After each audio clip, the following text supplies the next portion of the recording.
Ever green సాంప్రదాయం latest designs క్వాలిటీలో compromise అయ్యే ఛాన్సే లేదు. అంబటి సిల్క్స్ విజయవాడ. ఏం లేదు బుచ్చి, ఒకటి అడుగుతాను ఏం అనుకో కదా. చెప్పండి సార్. సరే మీరు అడిగితే ఏమనుకుంటారు సార్? నీ బైసెప్ మిస్ అవుతున్నాను సార్. ఆ రోజు చూపి ఒకసారి. ఓజీ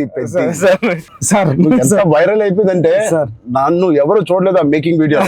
చిరంజీవి గారి ముందు నువ్వు చూపించిన బైసెప్ ఓజీ పెద్ది అని కూడా అనౌన్స్ చేస్తాను. హెల్త్ బాగుండాలి sir. Thank you sir. Sir నేను ఒక విషయం చెప్పాలి సార్. చెప్పండి సార్. నేను జిమ్ కి దిల్షునగర్ లో చదువుకున్నప్పుడు, ఎంబీఏ చదువుకున్నప్పటి నుంచి నేను జిమ్ కి డబ్బులు కట్టాను సార్. కానీ వెళ్ళడం రావడం ఎప్పుడు అంత సీరియస్ గా తీసుకోలేదు కదా సార్. మిమ్మల్ని చూసిన తర్వాత పెద్దిలో మీ డెడికేషన్ చూసిన తర్వాత నిజంగా చెప్తున్నా సార్, మీ డెడికేషన్ చూసిన తర్వాత అరే చరణ్ సార్కి అన్నీ ఉన్నాయి సరే, హెల్త్ కోసం సినిమా కోసం ఇంత కష్టపడుతున్నారు, మనకి ఏం పని ఉంది అసలు? మనం కష్టపడి రోజు ఎక్సర్సైజ్ 40 minutes చేసుకుంటే బాగుంటుందండి రీల్స్ లోని దాంట్లో చూసినప్పుడు నాకు అంత అనుకున్నాను కానీ సార్, ఎన్నో రీల్స్ సేవ్ చేశాను సార్, కానీ అంత ఇంపాక్ట్ క్రియేట్ చేయలేదు. నేను జిమ్ కోసం నేను సేవ్ చేసిన రీల్స్ చూస్తే సార్, ఆ రీల్సే నాకు తెలిసి ఒక నెక్స్ట్ జన్మ కూడా సరిపోతుంది రీల్స్ సేవ్ చేశాను సార్. కానీ మిమ్మల్ని చూసిన తర్వాత డెడికేషన్ చూసిన తర్వాత రోజు 40 minutes చేద్దారని మాత్రం చేస్తున్నా సార్. అసలు నువ్వు నన్ను పెట్టిన టార్చర్ కి ఆ బాడీలు రావడానికి, ఆ బాడీలు అన్ని రావడానికి ఒకటి క్రికెట్ బాడీ అడిగావు. క్రికెట్ సార్ అంటే క్రికెట్ బాడీ అంటే అసలు చాలా లీన్ గా మన తిలక్ వర్మ, హార్దిక్ పాండ్యా ఒక షర్ట్ వేస్తే ఎలా ఉంటుంది, ఇదే నాకు చెప్పింది, నాకు నరేషన్ అప్పుడు అదొక బాడీ అడిగావు. కొన్ని రోజుల తర్వాత మళ్ళీ సార్ క్రికెట్ బాడీలో కూడా మీరు కొంచెం బండగా ఉండాలి. ట్రైబల్ వ్యక్తి ఎంత స్ట్రాంగ్ గా ఉంటాడో అది బాడీ బిల్డింగ్ చేస్తే వచ్చే స్ట్రెంత్ కాదు. అవును సార్. ఆడికి అలవాటుగా ఆ కొండలోని అట్లా తిరగడం వల్ల వచ్చిన బాడీ అన్నట్టు అదొకటి అడిగే. అది అయిపోయిన తర్వాత సార్ మళ్ళీ సార్ కొన్ని రోజులు మళ్ళీ షూటింగ్ జరుగుతా ఉంటే సార్ ఏంటి సార్ నాకు ఆ లుక్ రావట్లేదు అంటావు. ఈ లుక్ షూట్ చేస్తే ఆ లుక్ ఎలా వస్తుంది? కుస్తీ లుక్ కావాలన్నాను సార్. రెజ్లింగ్ నాకు రెజ్లింగ్ లుక్, కుస్తీ లుక్ కావాలంటున్నావు సార్. నిజంగా చెప్పాలంటే సార్ నాకు అడగడానికి కూడా భయం వేసేది సార్. అంటే ఏంటి టైం లైన్ కూడా ఎక్కువ లేదు సార్. అంటే ఇప్పుడు క్రికెట్ అయిపోయినా షూట్ అయిపోయినా కరెక్ట్గా 2 months కి 3 months కి మీరు మళ్ళీ మన షర్ట్ అయిపోద్దండి. అక్కడ షర్ట్ అయిపోతే మీ బాడీ తెలిసిపోద్దండి. మీరు అలా గ్రాడ్యువల్ గా షర్ట్ ఆ బాడీని అలా మెయింటైన్ చేస్తే కుస్తీ టైంకి మళ్ళీ ఓపెన్ చేయడం, అదంతా కూడా చాలా కష్టపడ్డారు సార్. ఆ ఇన్స్పిరేషన్ తీసుకునేందుకు నిజంగా సుకుమార్ గారి బ్యాచ్ మీకు దండం పెట్టాలి సార్. మరి మా గురుగారు అంత కాదు సార్. నేను నువ్వా సార్? మీ గురుగారు ఇంకా బెటరే బాబు. బట్ నిజంగా ఇవన్నీ నేను చేసింది సుకుమార్ గారి అసిస్టెంట్ అనో లేకపోతే బుచ్చిబాబు ఉప్పెన తీసిన బుచ్చిబాబు కోసం కాదు. నేను నిజంగా చెప్పాను, I was in love with your script. నువ్వు రాసిన కథ ఆ సరస్వతి దేవి కోసం నేను ఎన్ని చేసినా ఈ సినిమాకి తక్కువే అనుకుని ఏమడిగినా నేను చేశాను. అంత అద్భుతంగా నువ్వు రాస్తావు ఈ సబ్జెక్ట్. ఆ సబ్జెక్ట్ కోసం ఆ సబ్జెక్ట్ చేయించుకుంది నాతో అనొచ్చు. నేను నువ్వు కాదు సార్. నువ్వు రాసిన సబ్జెక్ట్ అంటే సార్ థ్యాంక్ యూ సార్. కానీ అంటే మళ్ళీ ఇది అయిపోయిన తర్వాత ఇంకొక సెటప్ ఉందండి, మళ్ళీ దానికి బాడీ ఇచ్చారు. Surprising sir. కానీ ఆ బాడీ ఇవ్వడం కానీ ఇది చాలా స్ట్రగుల్ సార్. అంటే మీ మూడ్ స్వింగ్స్ అన్ని అంటే అక్కడ మళ్ళీ మీరు మళ్ళీ కష్టపడి ఆ ఇసుకలో దిగాల, అబ్బాయి ఎండల్లో షూటింగ్ చాలా చాలా టఫ్ అయిపోయింది సార్. నన్ను మాత్రం క్షమించండి. నిజంగా మనస్ఫూర్తిగా చెప్తున్నాను, నాకు ఏ రోజు కష్టం ఎందుకు అనిపించలేదు అంటే I really enjoyed this process. నచ్చిన పని చేసేటప్పుడు శ్రమ తెలియదు అంటారు కదా, నాకైతే అలా అనిపించింది. బట్ ఇవాళ షూటింగ్ అయిపోయిన తర్వాత నాకు బాగా తెలుస్తుంది, ఎందుకంటే నొప్పులు ఎక్కడెక్కడి నుంచో నొప్పులు బయటకు పడుతున్నాయి. ఇది మా పాపను కూడా ఎత్తుకోవడానికి ఈ చెయ్య కొంచెం నొప్పేస్తుంది. రేపు ఎల్లుండో వెళ్ళి చిన్న ఎక్స్రే తీయాలి. అంటే ఆ కుస్తీలో చేయి పట్టి పట్టి పట్టి అది అదురు ఉంటది, అదిరి కొంచెం ఏదో అయింది దీనికి. మళ్ళీ మీకు చేతికి అది కుస్తీలో పట్టడం, ఆ పైల్వాన్స్ అందరం తిరగేయడం అట్లతో పాటుగా మళ్ళీ సార్ పైగా నువ్వు పెట్టింది ఆర్టిస్ట్ కాదు, నిజమైన పైల్వాన్స్. వాళ్ళని బతిమాలి బాబు నువ్వు యాక్టింగ్ చేయరా బాబు అని చెప్పడానికి వాళ్ళకి టర్న్ అవడం గట్రా రావట్లేదు సార్. సినిమా యాక్షన్ చెప్తే వాళ్ళు నిజంగా కుస్తీ నిజంగా పైల్వాన్ పట్టుకుంటున్నారు. పాపం సారీ సార్ అంటున్నారు. మళ్ళీ స్పోర్ట్స్ మ్యాన్ ఇన్స్టింక్ట్ ఉంటుంది కదా, స్పోర్ట్స్ మ్యాన్ స్పిరిట్, అది ఎంత మనం యాక్టింగ్ చేయరా అన్నా కూడా రాదు వాళ్ళకి. నాకే ఊపు వచ్చి ఒరిజినల్ గా వచ్చేసి మిమ్మల్ని మీ ఒక పైల్వాన్ అయితే పట్టుకొని వచ్చేసి టప్ మని మీ దగ్గర పట్టుకొని అది ఎందుకు సార్ కుస్తీలో మీ కొన్న మీద అంత దెబ్బ తగిలింది అయితే నేనైతే పానిక్ అయిపోయాను సార్. నేను లేచి అదైతే చాలా అంటే దేవుడు ఉన్నాడు కాబట్టి అబ్సల్యూట్లీ జరిగింది సార్. కన్ను మీద అంటే నాకు చిరంజీవి సార్ ఏం చేస్తారని భయం వేస్తుంది. సెకండ్ హాఫ్ మనం సినిమా రన్ త్రూ లో కదా తీసాం. అవును సార్, సినిమా రన్ త్రూ లోనే మన షూటింగ్ కూడా సీనిక్ ఆర్డర్ లోనే తీసాం మన సినిమా. అవును సార్. సో అది తీయడం వల్ల ఐ థింక్ నాకైతే చాలా చాలా హెల్ప్ అయింది మీరు అలా తీయడం వల్ల. ఒకటి మనందరికి ఇది జర్నీ ఆఫ్ పెద్ది కాబట్టి బిగినింగ్ టు ఎండ్ ఆ జర్నీ ప్రకారంగానే మనం తీయడం అనేది అందరికి ఆ మూడ్ లో రావడానికి అర్థమైంది. ఈ సీన్ ఎందుకు తీస్తున్నాం అందరికి అర్థమైంది, ఎందుకంటే దాని ముందు రోజే ఆ సీన్ తీసాం కాబట్టి. రన్ త్రూ లో వచ్చేసరికి మన సెకండ్ హాఫ్ అంతా మనం ఒకే టైం పీరియడ్ లో షూట్ చేసాం. అవును సార్. సెకండ్ హాఫ్ అంటే ఏంటి, కల్మినేషన్ ఆఫ్ ఆల్ ద మీరు రాసిన స్టోరీ అంతా culmination. Heaviest action, heaviest emotion, heaviest song second half లోనే పెడతావు. సో అంత హెవీ వర్క్ మనకి లాస్ట్ 65 days లో మనం షూట్ చేసాం. నిజంగా దేవుడు లేకపోతే అంత హెవీ వర్క్, అన్ని కుస్తీ ఫైట్లు, క్లైమాక్స్ ఫైట్, క్లైమాక్స్ సాంగ్, ఇంకో సాంగ్ రే రే రారా, ఏమి మనకేం అవ్వకుండా మీకేం అవ్వకుండా నాకేం అవ్వకుండా జరిగిందంటే అది నిజంగా పెద్దకున్న బలం. అది పెద్ద సబ్జెక్ట్ కి పెద్ద స్క్రిప్ట్ చేయించుకుంది తప్ప. లాస్ట్ 75 days షూట్ చేస్తాను సార్. ప్రతి సినిమాలో నాకు ఏదో ఒక యాక్సిడెంట్ అవుతూనే ఉంది. RRR లో కూడా కాలు ఎరక్కొట్టుకున్నాను, రంగస్థలం కూడా ఒకటి ఏదో అయింది నాకు గుర్తులేదు. గేమ్ చేంజర్ లో ఇక్కడ లిప్ కట్ అయిపోయింది, ఇక్కడ ఇది అయింది. కానీ ఎక్కడ ఒక్కరోజు మన షూటింగ్ ఆపింది లేదు. అది నిజంగా అది దేవుడు దేవుడు. ఇంకేంటి బుజ్జి సార్, పోస్ట్ ప్రొడక్షన్ ఎలా జరుగుతుంది చెప్పు, సరదాగా అడుగుతున్నా. సార్ రెహమాన్ సార్ అంటే నేను ట్వీట్ వద్దాం అనుకున్నాను సార్, ఎర్రకొట్టి సార్ RRR అని. అంటే మళ్ళీ 2 ఎట్లా అయిపోతుందో నేను వేయలేదు సార్. నెక్స్ట్ లెవెల్ RRR ఇచ్చారు sir Rahman sir. Okay, next level అండి. అంటే ఎమోషన్ కానీ నాకు నేను వెళ్ళి కూర్చున్నాను సార్. నిన్నే కూర్చుంటే ఇది మన సినిమా మన విజువల్ ని నెక్స్ట్ లెవెల్ పట్టుకుపోయారు సార్. ఓకే, రెహమాన్ గారు కానీ, రత్నవేల్ సార్ కానీ, అసలు అంటే రత్నవేల్ గారి నుంచి మాటలు మనం అనుకున్నప్పటి నుంచి అది ఎంత పెద్ద అసెట్ రత్నవేల్ గారు. ఇట్ ఈస్ అంటే బ్యూటీ షాట్స్ ఇచ్చారు, కమర్షియల్ షాట్స్ ఇచ్చారు, అండ్ కథని అర్థం చేసుకునే విధానం. రత్నవేల్ గారు మించిన కెమెరామెన్ నేనైతే పని చేయలేదు, ఉండే ఉంటారు కానీ నేనైతే పని చేయలేదు సార్. ఎందుకంటే సార్ రండి సార్, ఇప్పుడు నేను ఫస్ట్ సినిమా చేశాను సార్, ఇది second cinema and second film sir నాది.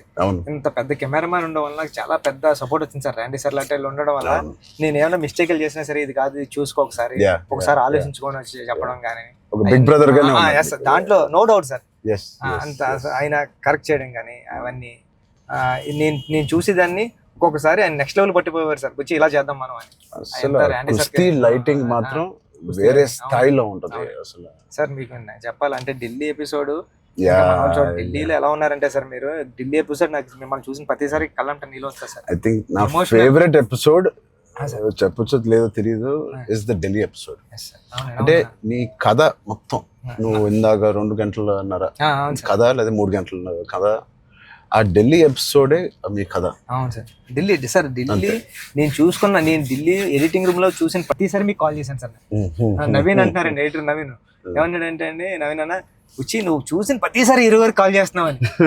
అంటే దాంట్లో ఫ్రేమ్ తీసి కట్ చేద్దామన్నా సరే నాకు భయం వేసి తీద్దామా లేకపోతే ఇది ఒక్కటే తీసేద్దామా అంటే, నువ్వు ఒకసారి గుర్తుపెట్టుకో, ఈ విజువల్ చూసిన ప్రతిసారి నువ్వు రామ్ చరణ్ సార్ కాల్ చేసావు, నువ్వు ఎలా చేస్తావు ఇది అంటే అవునా అయితే తీనని మళ్ళీ దాన్ని హోల్డ్ చేసి దాని బిఫోర్ ఎక్కడ కట్ చేశాను కానీ ఢిల్లీ కట్ చేయలేదు సార్. ఢిల్లీ ఎపిసోడ్ నాకు సినిమాలో నాకు ఫేవరెట్ ఎపిసోడ్. అవును సార్. ఢిల్లీలో అప్పుడు టెంపరేచర్ కూడా చాలా చలండి, పక్కన షూటింగ్ చేయడానికి కూడా అవన్నీ క్లైమేట్ కూడా కంట్రోల్ లేదు సార్. బట్ ఎపిసోడ్ మాత్రం ఢిల్లీ అని అనుకున్నాం, ఎలా షూట్ చేయాలని అనుకున్నాం. ఆ ఒక్క ఎపిసోడ్ కి రాండీ గారికి 100% మార్క్స్ ఇచ్చారు సార్. అందుకని దాన్ని వైడ్ రేంజ్ ఫ్రేమ్స్ తో స్పాన్ కానండి, అంత కలర్ టోన్ కూడా ఢిల్లీ దగ్గర కలపలే, ఫిల్మ్ కలర్ టోన్ మార్పు సార్. లుక్ అండ్ ఫీల్ కూడా మొత్తం అంతా ఢిల్లీ. అంటే ఢిల్లీ ఎపిసోడ్ లోనే ఒక వ్యవసాయం ఉంటుంది కాబట్టి మన సినిమాలో కదా ఎమోషన్ అంతా హోల్డ్ చేయడం కానండి. అవును సార్. సార్ నేను పాయింట్ కన్నా సార్ ఇది ఇంటూ 100. అవును సార్ నేను అది చెప్పాలనుకున్నప్పుడు కూడా అంటే ఒక స్టార్ హీరోకి అలాంటి పాయింట్ తో ఎలా వర్కౌట్ అవుతుంది అన్న థింగ్ ఉంటూ కూడా సార్ అక్కడే హీరోయిజం ఒక ఒక 50 times పెరిగిపోతుంది సార్. అలాంటి సిచ్యువేషన్లో హీరోయిజం పడిపోతుందండి. అలాంటి సిచ్యువేషన్లో ఈ కథలో అలా సెట్ అయింది సార్. హీరోయిజం నెక్స్ట్ లెవెల్కి వెళ్ళి కూర్చుంటారు సార్ అక్కడ. చాలా కన్విక్షన్ తో రాశారు, అది అందరిలో ఎక్కిపోయింది నీ కన్విక్షన్. షార్ట్ లో నువ్వు నాకు ఇంకా గుర్తు, మా ఇంటికి 3 years back వచ్చింది సార్. అవును సార్, బాగా గుర్తుంది సార్ మీకు. సార్ నువ్వు నేను సుకుమార్ గారు కూర్చుని కథ అని డిసైడ్ చేసిన రోజు నువ్వు ఎలా చెప్పావంటే కదా 2.5 hours, నాకు ఇంకా గుర్తుంది. 2 hours 40 minutes 45 minutes. అవును సార్, కింద మంచి మ్యాట్ అన్ని వేయించి కిందే కూర్చుంటాను. మీరు కింద దిగిపోయారు సార్, మీరు కింద కూర్చున్నారు. అన్ని సీన్ పేపర్ వేసి dialogue to dialogue, scene to scene, run through తో సీన్ ఆర్డర్ తో నువ్వు నాకు ఎక్స్ప్లెయిన్ చేసాను. నేను ఫస్ట్ మెస్ప్రైజ్ అయిపోయాను. నా వైపు ఎక్కువ తలెత్తి కూడా సీన్ వైపు కదా చూసి కూడా నువ్వు చదవలేదు. తలెత్తి నాతోనే మాట్లాడావు మొత్తం. అంతలాగా నీకు ఎవ్రీ డైలాగ్ నీకు గుర్తుపోయింది. నువ్వు ఎన్ని సంవత్సరాలు రాసావు ఈ సినిమా నాకు తెలియదు కానీ 4 years ఉప్పిన తర్వాత ఎప్పటి నుంచో డెవలప్ చేసావు. నువ్వు నరేట్ చేసిన గ్రిప్పింగ్ గా నరేట్ చేసిన విధానం కానీ నేను మెస్ప్రైజ్ అయిపోయాను. అసలు ఏ కథ చెప్తున్నాడు తర్వాత చెప్పిన విధానానికి నేను సార్. నాకు డౌట్ సార్, కథే అంటే అక్కడ రామ్ చరణ్ సార్ కాదు, బుచ్చిబాబు కాదు, అంటే కథే అంటే కథను నమ్మిన డైరెక్టర్గా నేను వచ్చాను సార్.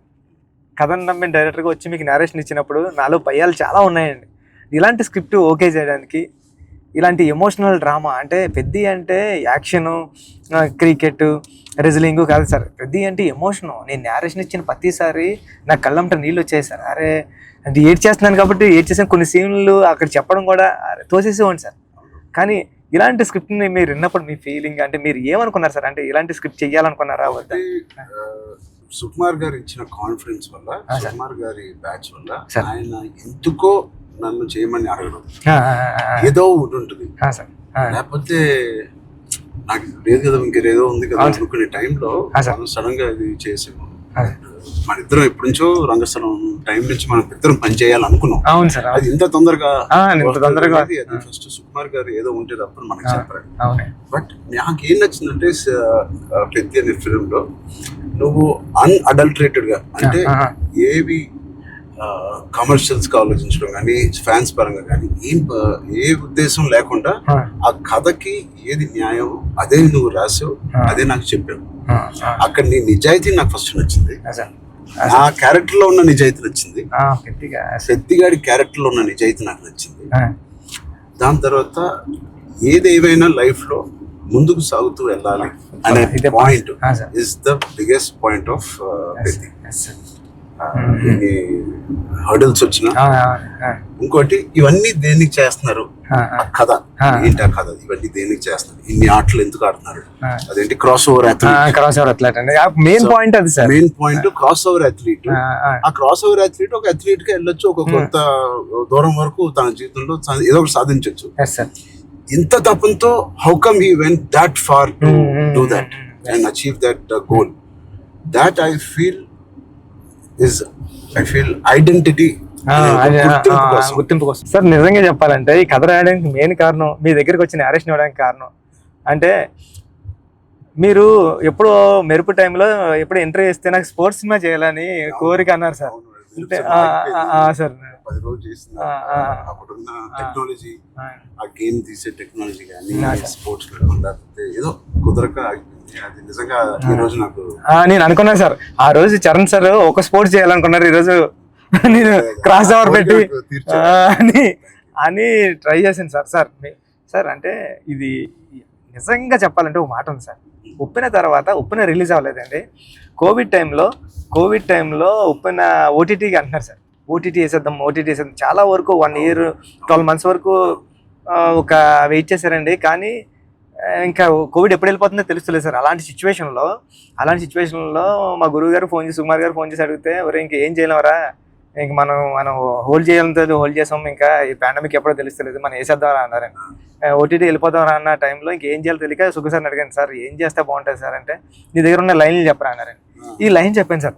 ఈ లైన్ చెప్పిన సుక్కు సార్ అన్నారండి, ఈ లైన్ అదిరిపోద్దురా చేయరా, మళ్ళీ కొత్త ఫిల్మ్ అయిపోతుంది, ఐడియా కొత్తగా ఉంది అన్నారు. అవునా అని సార్ మీరు నమ్మరు, నాకు స్క్రీన్ షాట్ ఉంది, మా స్టూడెంట్ రామన్ గారు కూడా అది బుక్ మరి రాసిపోయి పిఠాపురం దత్తత స్వామి గుళ్ళకి వెళ్ళి కూర్చొని నాకు సెకండ్ ఫిల్మ్లో హీరో రామ్ చరణ్ గారు, మీకు చూపిస్తాను సార్ ఎప్పుడన్నా ఏదైనా ఇంటర్వ్యూ, రామ్ చరణ్ గారు. అవును సార్, చూపించాను సార్ మీకు. హీరో బెల్లం ఫ్యాక్టరీలో వర్క్ చేస్తూ ఉంటాడు, క్యారెక్టర్ సూపర్ ఉంటుంది, పెద్ది అని రాశాను సార్. ఫస్ట్ ఫిలిం ఇంకా రిలీజ్ కాలేదు, సెకండ్ ఫిలిం రామ్ చరణ్ గారితో డ్రీమ్ అంటే నేను అనుకుంటాను సార్, మనిషి గట్టిగా కోరుకుంటే ఏదైనా అయిపోతుంది సార్, గట్టిగా కోరుకోవాలి సార్. నాకు కూడా ఇంత గొప్ప సినిమాలో హీరోగా చేయడం అనేది గొప్ప రైటింగ్ రావడం అనేది, అది కూడా నేను ఎక్కడో అనుకున్నాను, ఎప్పుడో మెరుపు అప్పుడు అనుకున్నాను ఒక స్పోర్ట్స్ సినిమా చేయాలి మీ సంకల్పమే సార్ అది. అప్పటి నుంచి 10 ఏళ్ళు అయిపోయింది మెరుపు, ఆల్మోస్ట్ 12 years అయిపోయింది. ఆ 12 years నుంచి నా కోరిక నీ కోరిక ఏదో సరే ఇద్దరిని సుకుమార్ గారు కలిపారు. సుకుమార్ గారు దేవుడు మా గురుగారు తీసుకొచ్చి, అందుకే నేను ఎప్పటికీ మా గురుగారు 2 పని ఉంటాను సార్. నిజంగా ఏదైనా అంత గట్టిగా అనుకోవాలనేది నాకు మళ్ళీ అనిపించింది. అనుకుంటే సాధ్యం అవుతుంది అనేది, అనుకుంటే అవుతుంది అన్నారు. మీరు ఏదైతే అన్నారో ఇదే మన కథ సార్. పెద్దిగాడు ఏది వదలడే అండి, పెద్దిగాడు పట్టుకుంటే అంటే చిన్న చిన్న ఇన్సిడెంట్లకే ఈ జనరేషన్ అంతానే అది కాదు ఇది అవుతులేదు అని కొద్ది ప్యానిక్ అయిపోయి రకరకాల డెసిషన్ తీసుకున్నారు కదా సార్. అలాంటి సిచ్యువేషన్లో పెద్ది చాలా ఇన్స్పిరేషనల్ క్యారెక్టర్ సార్. పెద్దిగాడు అందరికీ హృదయంలో ఉండిపోతారు సార్. పెద్దిగాడు చాలా ఇన్స్పిరేషనల్ క్యారెక్టర్ అంటే నిజంగా చెప్పాలంటే పాఠ్యాంశాల్లో అంటే బుక్స్లో ఉండాల్సిన క్యారెక్టర్ అండి. 7th class నాన్ డీటెయిల్లో ఉంది సార్, అంటే పట్టుదల ఉంటే సాధించలేనిది లేదని. అలాంటి బుక్ లో నేను రాసినప్పుడు నాకు ఆ కథ గుర్తొచ్చిందండి. అరే విక్రమాదిత్య ఏదో అండి అతని పేరు, అతను చాలా స్ట్రగుల్ అయ్యి అనుకున్నదాన్ని రీచ్ అవుతాడండి. అంటే పెద్దికి కూడా విజయం అంత ఈజీగా దొరకలేదండి. పెద్ది చాలా స్ట్రగుల్ అవుతా తన విజయాన్ని, తన డెస్టినేషన్ ని, తన గోల్ ని రీచ్ అవ్వగలిగాడు. కానీ అంత ఈజీగా ఈ జనరేషన్ చిన్న చిన్న వాటికే కొద్దిగా ప్యానిక్ అయిపోయి అది కాదు ఇది కాదు అంటారండి. ఇది చాలా ఈ జనరేషన్ సెట్ అవుతుంది. ఈ జనరేషన్ కి చాలా ఇన్స్పిరేషనల్ స్టోరీ. మోటివేషన్ అంటే ఐ ఫీల్ ఒక వ్యక్తికి మోటివేషన్ దొరకడం పొద్దున్న లేచి, అంటే ఇలాంటి సిచ్యువేషన్ వచ్చి నా లైఫ్ లో కూడా వచ్చింది. ఇది వాళ్ళ జనరేషనే కాదు, కోవిడ్ టైంలో అందరికీ ఒక రకంగా కొట్టింది కదా కోవిడ్. మానసికంగా కొట్టింది, హెల్త్ పరంగా కొట్టింది, ఫైనాన్షియల్ గా కొట్టింది, ఈ వేరే రకాలుగా కొట్టినాయి. నాకు కూడా ఒక రకంగా కొట్టింది. And it was very low phase అవన్నీ అను, కానీ ఇట్ ఈస్ అంత స్ట్రాంగ్ వర్డ్స్ నేను వాడట్లేదు, కానీ ఒక కన్ఫ్యూజ్డ్ స్టేట్ లో ఉండేవాళ్ళం. అంటే అప్పటికి RRR మధ్యలో మీకు కూడా సార్, నాకు కూడా RRR 30-40% అయిన తర్వాత ఆ బ్రేక్ పడింది, అయితే 50% తర్వాత ఆ బ్రేక్ పడింది. పీక్ లో నా ట్రైలర్ రిలీజ్ అయింది, అంటే అంత పీక్ బాడీ లో RRR స్టాప్ అయింది. సో ఏం చేయాలి, జిమ్ నేను ఒక అపార్ట్మెంట్ లో ఉండేవాడిని అప్పుడు, దాని తర్వాత ఇప్పుడు ఇంటికి షిఫ్ట్ అయ్యాను కదా. సో అక్కడి నుంచి అసలు ఉన్నారా, మన చుట్టూ ఉన్న వ్యక్తులు ఒక్కొక్కరు చనిపోవడం చూసి ఆ ఉపాసన ఇంట్లో ఉండడం వల్ల ఆ హాస్పిటల్ కాల్స్ విని నేను ఇంకా ఆఖరికి నా హోమ్ థియేటర్ లో కూర్చొని టీవీ చూస్తూ ఉండేవాడిని. పక్కన ఆవిడ అక్కడ ఉండేది, అది వినలేక నేను ఒక్కడనే ఉండలేక, బికాస్ ఆవిడతో ఉంటే ఏదో ఒక కాలక్షేపం ఉండేది. హోల్ కోవిడ్ నువ్వు నమ్మవు, ఉపాసన ఒక రూమ్ లో తన కాల్స్ పాపం తన అందరు పేషెంట్స్ ని డైవర్ట్ చేయడం అవన్నీ చూస్తా ఉంది. నేను ఇంకో రూమ్ లో అలోన్ గా ఆల్మోస్ట్ ఫ్యూ మంత్స్ నేను ఒక్కనే గడిపాను. అది నాకు గట్టి కొట్టేసింది. అంటే ఒంటరిగా ఉన్నప్పుడే మీకు థాట్స్ వస్తాయి, అది ఓవర్ గా నువ్వు అన్ని రోజులు ఒంటరిగా ఉన్నప్పుడు ఆ థాట్స్ వేరేగా మారుతాయి. అలా మారినప్పుడు నేను మానసికంగా కొంచెం లో అయ్యాను. ఆ టైంలో నాకు తెలిసి తిరిగి కోవిడ్ రీఓపెన్ అవుతున్నప్పుడు, ఏవో చాలా ఇష్యూస్ ఉన్నప్పుడు నాకు రాజమౌళి గారు నీకు ఫోన్ చేశాను. రాజమౌళి గారికి ఫోన్ చేసి, సార్ ఒకసారి కలవాలి మిమ్మల్ని అంటే ఆయన వచ్చారు. ఏం చేయాలంటే మళ్ళీ షూటింగ్ స్టార్ట్ అవుతుంది, నాకు అదే జోష్, ఏదైతే షూటింగ్ మనం ఆపామో ఆ టైంలో నాకున్న జోష్ అది రావట్లేదు సార్, నాకు ఏంటో అర్థం కావట్లేదు, ఇంత పెద్ద సినిమా ఇంత పెద్ద డైరెక్టర్తో నేను చేస్తున్నాను, ఏమవుతుంది ఎందుకు నాకు మోటివేషన్ రావట్లేదు అంటే, ఆయన చెప్పిన మాట ఇవాల్టి వరకు I have kept it in my heart. ఎప్పుడైనా చరణ్ అది మోటివేషన్ ఏదో ఒక పెద్దది వస్తేనే రాదు. దీనికన్నా పెద్దది ఏముంటుంది, RRR కన్నా పెద్దది మోటివేట్ చేయడానికి. అయినా నాకు రేపు పొద్దున లెగిసి వర్కౌట్ చేసి మీ షూటింగ్ కి రావాల్సిన మోటివేషన్ నాకు రావట్లేదు. అందం ఏంటి నేను. సో చరణ్ అలా కాదు, షూటింగ్ కి ఇంకా 20 days టైం ఉంది. ఇంకో 20 days లో లాక్డౌన్ ఓపెన్ చేస్తున్నారు, ఫస్ట్ లాక్డౌన్. సో నీకు 20 days టైం ఉంది. ఒక పని చెయ్యి, స్టార్ట్ స్మాల్. ఈ రోజు నేను ఇవాళ లెగిసి ఏదో పని అనుకోవాలి, ఆ పని కోసం నువ్వు లెగాలి, ఆ పని దొరకాలి. ఆ పని ఏంటి, ఏమి లేదు ఇప్పుడు కోవిడ్ లో. ఆ పని ఏముంటది, ఎలా ఉండదు. నా బెడ్రూమ్ ద బెస్ట్ బెడ్రూమ్, అంటే cleanest bedroom in Jubilee hills లాగా మార్చాలి. అంటే ఎవ్రీ కార్నర్ క్లీన్ చేసుకోవడం అంటే అదే పని. ఇంకా ఒక పని వెతుక్కోవడం అనమాట, ఒక కారణం వెతుక్కోవడం ఆ రోజు లెగడానికి. ఇవాళ లెగిసి జూబ్లీ హిల్స్ లో నా రూము, నా ఇల్లు ద బెస్ట్ క్లీనెస్ట్ హౌస్ గా ఎలా మార్చాలి. స్టీమింగ్ చేస్తానా, లేకపోతే కడుగుతానా, లేకపోతే క్లీనింగ్ చేస్తానా, ఎప్పుడెప్పుడు నుంచో ఉన్న బట్టలన్నీ తీసి పడేస్తానా, అది. లేదా నా garden should be the best garden in Jubilee hills. ఆ ప్లాంట్స్ ని, ఆ కలుపు మొక్కలు తీసేయడం అన్ని నేను చేసి ద బెస్ట్ గార్డెన్ అని నేను నిరూపించుకోవాలి. చిన్నదైనా పెద్దదైనా. క్యూట్ గా ఒక ఆ బాల్కనీలో ఉన్న అపార్ట్మెంట్ అయినా the best apartment balcony in the whole apartment గా ఎలా చేయాలి. ఆ చిన్న చిన్న కారణాలు వెతుక్కొచ్చారండి ఇలాగా. లేకపోతే నువ్వు బిల్డ్ చేసే నీ ఫామ్ హౌస్ ఏదైతే ఉందో ఆ best farm house with all your horses అన్నిటితో నువ్వు చెయ్యి, దాని మీద దృష్టి పెట్టు. సో నువ్వు పొద్దున్న లెగిసి ఓకే నేను కన్స్ట్రక్షన్ వాళ్ళతో మాట్లాడి ఫామ్ హౌస్కి వెళ్ళి ఏదో ఒక పని పెట్టుకోవాలి. మనం ఒక మోటివేషన్ పెట్టుకోవాలి మన లైఫ్ లో. చిన్నగా స్టార్ట్ చేయి. ఆ చిన్న స్టార్ట్ చేసిన మోటివేట్ అవుతావు నువ్వు. ఇంట్లో మొదలైన మోటివేషన్ అది పెద్దగా చేరి యూ విల్ గో టు.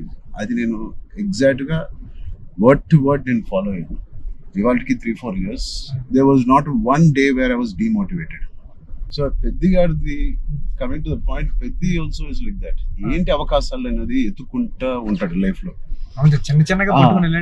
ఇది పోయిందా, ఇది కూలిపోయాడా, ఎన్ని అడ్డంకులు వచ్చినాయి అతనికి అని చూసుకోకుండా ఉన్న దాంట్లో సరిపెట్టుకోకుండా కూడా మళ్ళీ దాంట్లో బెస్ట్ ఎలాగా ఉంటాడు అనేది ఒక ఫస్ట్ హాఫ్ నుంచి ఇంటర్మిషన్ లో ఒకలాగా, ఇంటర్మిషన్ తర్వాత ఇంకోలాగా.